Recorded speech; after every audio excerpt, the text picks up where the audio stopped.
اسمحوا لي قبل ما ابتدي كلمتي لكم جميعا ان انا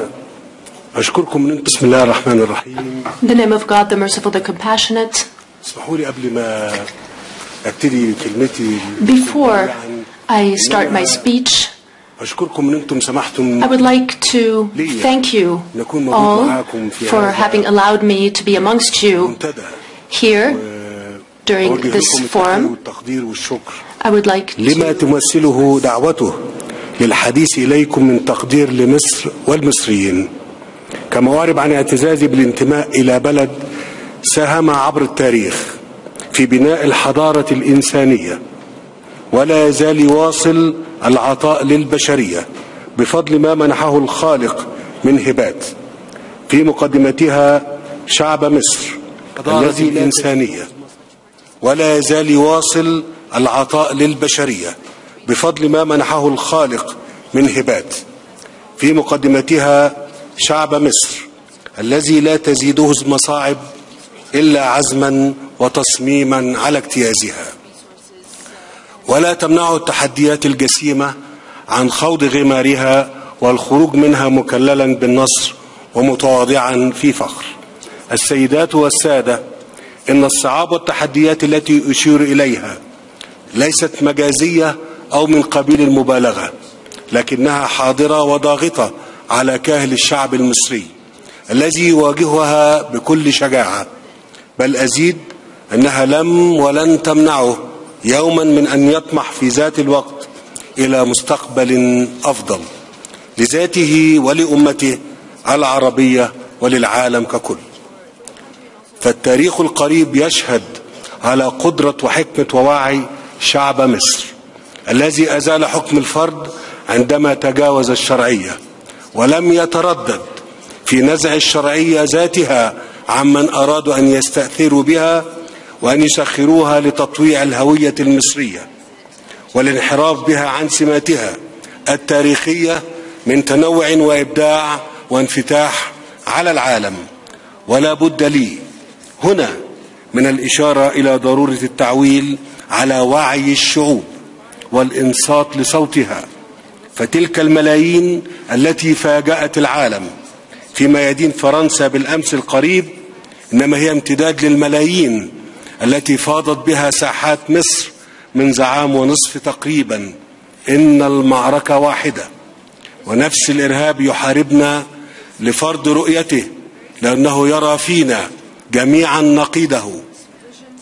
دون تفرقة على أساس العرق أو الديانة. فالدماء التي يلقيها الإرهابيون في مصر والعراق وسوريا وليبيا وفي نيجيريا ومالي وكندا وفرنسا ولبنان لها كلها نفس اللون، ومن ثم فلا بد أن تتضافر جهودنا جميعا للقضاء على تلك الآفة أينما وجدت من خلال التعامل الشامل مع كافة مكوناتها ولو اختلفت مسمياتها، وأن نتصدى لها بالتعامل الواعي مع الاعتبارات السياسية التي أفردت لها مساحة للنفاذ إلى مجتمعاتنا،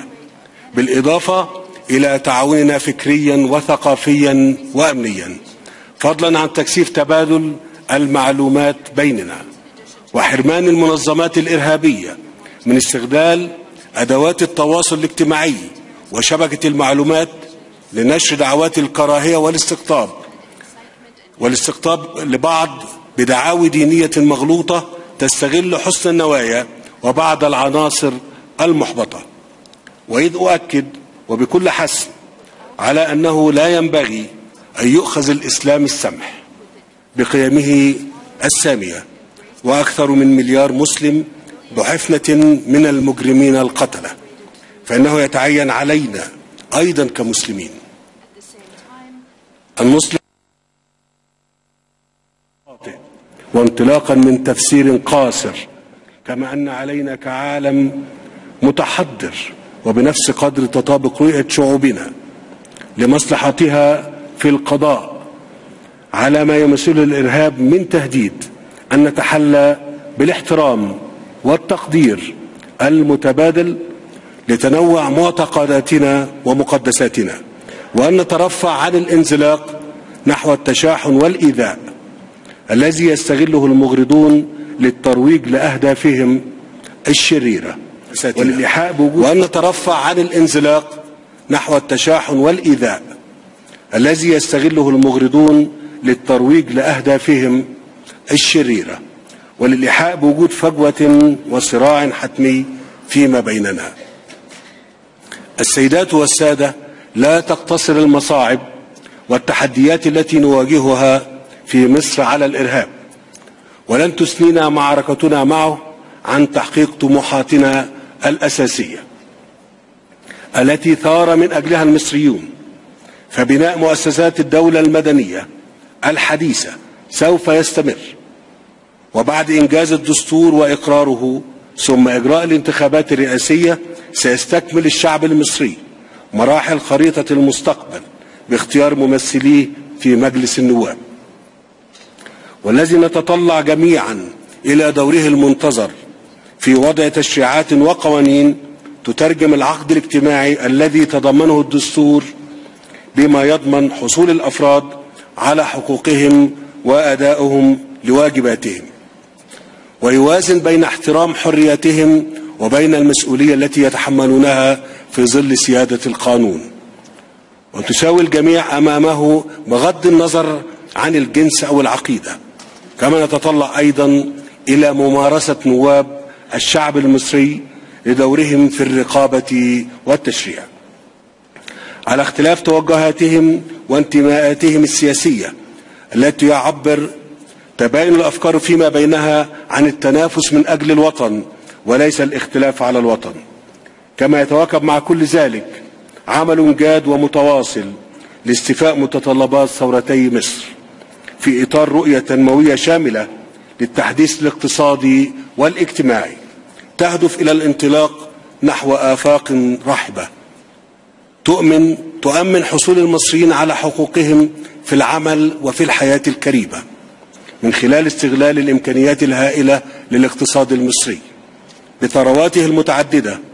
وعلى رأسها الثروة البشرية وطاقات شبابه الذين يمثلون ما يقرب من ثلثي عدد السكان. ويتطلب تنفيذ تلك الرؤية دعم دور القطاع الخاص وتشجيع وجذب الاستثمار وتذليل العقبات حتى ينهض القطاع الخاص بدوره كقاطرة للتنمية في سياق من المسؤولية الاجتماعية، مع قيام الدولة ومؤسساتها بضبط المناخ وتهيئته للتنمية الشاملة والمستدامة، وأداء مهامها التنظيمية والرقابية على مستوى السياسات والتشريعات، مع تعزيز فرص المشاركة بين القطاعين العام والخاص في المشروعات التنموية وضمان الحماية للفئات الأكثر احتياجا. السيدات والسادة، لقد انطلقت جهودنا لتحقيق تلك الرؤية من تعزيز الثقة في الأداء الاقتصادي المصري وفي قدرة الحكومة والتزامها بتطبيق سياسات وبرامج تهدف إلى تحقيق التنمية الشاملة والمستدامة، واستمرارها في التصدي للمشاكل الهيكلية التي طالما عانى منها الاقتصاد، وهي الجهود التي ترتكز على المحاور الرئيسية الآتية: الأول، تحقيق سياسة مالية رشيدة من خلال اتخاذ خطوات جريئة لخفض الدعم المقدم لقطاع الطاقة تدريجيا لحماية محدود الدخل والفئات الأكثر احتياجا، وتحسين أداء النظام الضريبي، وخفض نسبة عجز الموازنة والدين العام إلى إجمالي الناتج المحلي. وبالتوازي مع ذلك يتم اتباع سياسة نقدية تلتزم بتخفيض معدلات التضخم. الثاني، معالجة كافة العقبات التي طالما أعاقت استثمارات القطاع الخاص وتسوية النزاعات القائمة بين الدولة والمستثمرين المحليين والأجانب، فضلا عن طرح قوانين تضمن فرصا متكافئة لجميع المستثمرين وتعزز الشفافية والعدالة وتطبيق القانون، لا سيما فيما يتعلق بالمنافسة والتمويل الصغير، وإعداد قانون الاستثمار الموحد وتبسيط الإجراءات من خلال تطبيق نظام الشباك الواحد. وهي عملية مستمرة تهدف لإرساء بيئة استثمارية جاذبة ومتميزة تسهم في التنمية الشاملة للارتقاء بمعدل النمو إلى 7%، وخفض معدل البطالة إلى 10% بحلول عام 2020. الثالث، التعامل مع الآثار الاقتصادية والاجتماعية السلبية الناتجة عن سياسات الإصلاح الاقتصادي من خلال العمل على تحقيق التنمية الشاملة والمستدامة والعدالة الاجتماعية. ولتحقيق ذلك نسعى لتوفير مزيد من فرص العمل باعتبارها حقا لا ينبغي التغاضي عنه، من خلال التوسع في المشروعات الصغيرة والمتوسطة مع توجيه اهتمام خاص للشباب والمرأة، وزيادة المخصصات المالية لقطاعي الصحة والتعليم والبحث العلمي لتصل إلى 10% من الناتج المحلي. الرابع، تحسين وتطوير البنية الأساسية في قطاعات النقل والمواصلات من خلال توفير المزيد من المخصصات للاستثمار في هذه المجالات، على أن يتم تمويل شق منها عن طريق الموازنة العامة للدولة، وشق آخر من خلال التعاون مع شركاء التنمية، وحث الصناديق السيادية على الاستثمار فيها، بالإضافة إلى تطوير آليات المشاركة بين القطاعين العام والخاص لتخفيف عبء تمويل مشروعات البنية الأساسية وتحقيق المشاركة المجتمعية في بناء مصر المستقبل. الخامس، تحقيق الإصلاح المؤسسي من خلال تعديل القوانين المنظمة للعلاقة بين الحكومة والقطاع الخاص وقوانين مكافحة الفساد وإعادة هيكلة نظام المعاشات. السيدات والسادة، على المستوى العملي لابد من التطرق إلى المشروعات القومية الطموحة التي توفر فرصا واعدة للمستثمرين، ومن أمثلتها مشروع تطوير وازدواج المجرى الملاحي لقناة السويس، ولا سيما مرحلته الثانية التي تقوم على تطوير محور القناة وفتح باب الاستثمارات للخدمات اللوجستية والصناعية على محور القناة، والتي تنطوي على إمكانات عديدة للقطاع الخاص للاستثمار، استفادة من موقع مصر الاستراتيجي كنقطة ارتكاز بين إفريقيا وأوروبا وآسيا. فضلا عن ذلك، فقد بدأت المرحلة الأولى من مشروع استصلاح نحو 1,000,000 فدان وتجهيزها للزراعة، وصدر قانون الثروة المعدنية الذي بث روحا جديدة في قطاع التعدين،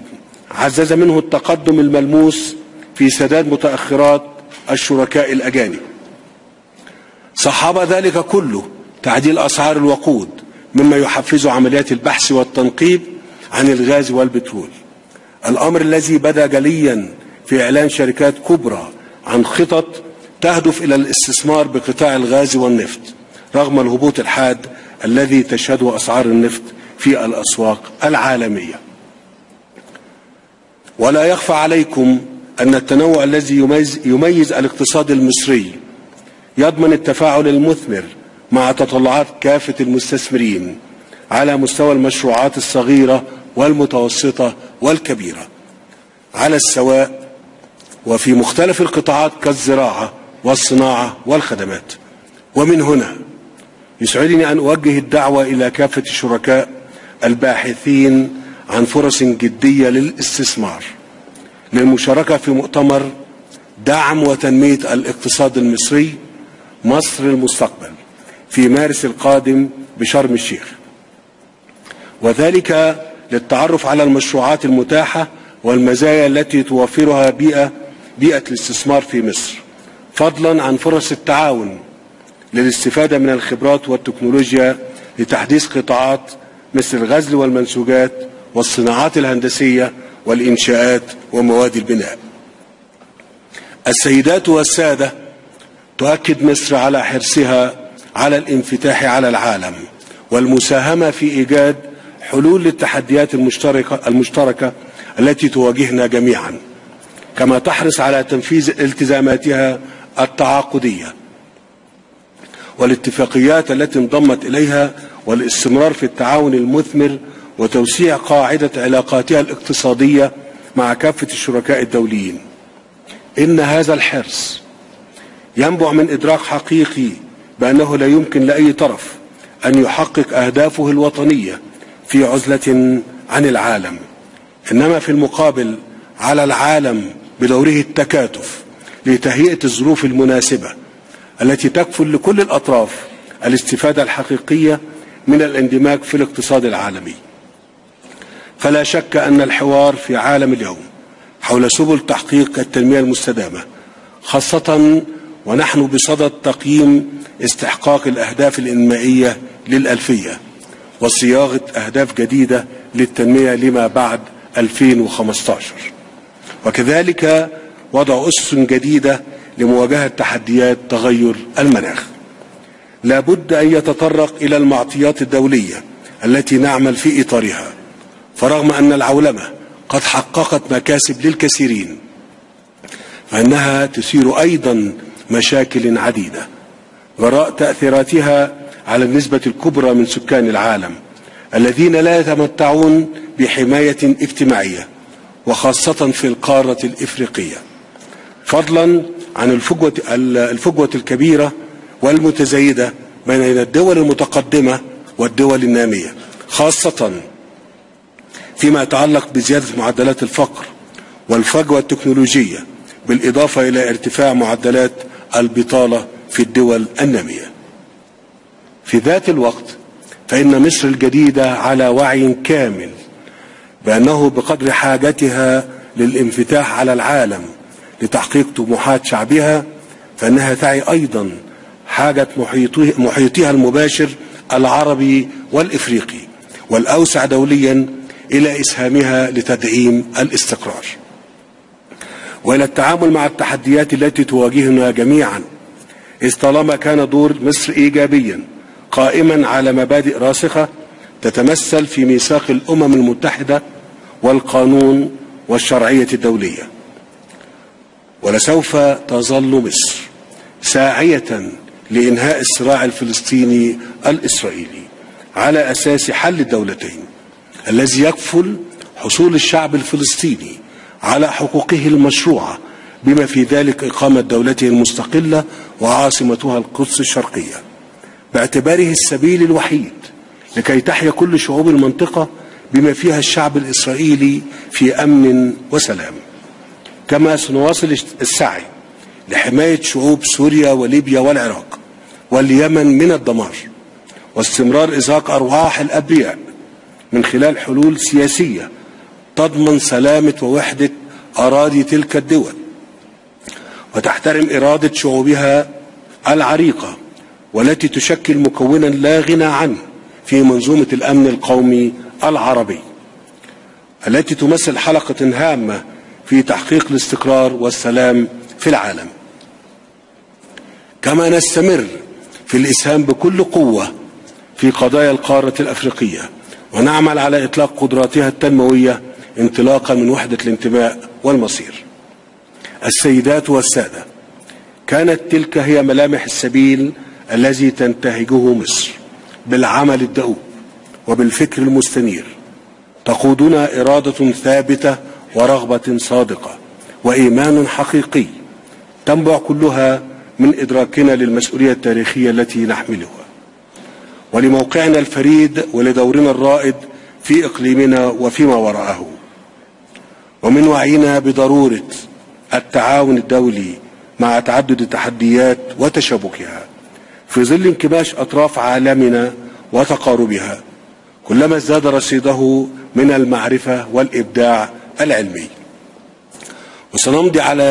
وسنمضي على ذلك السبيل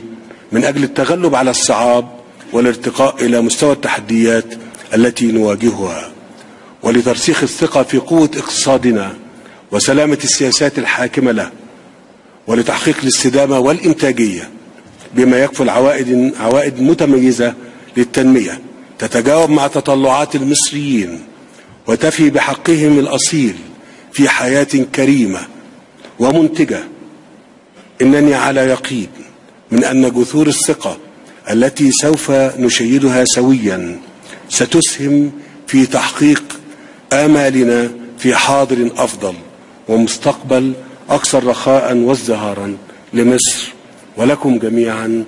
وشكرا لكم.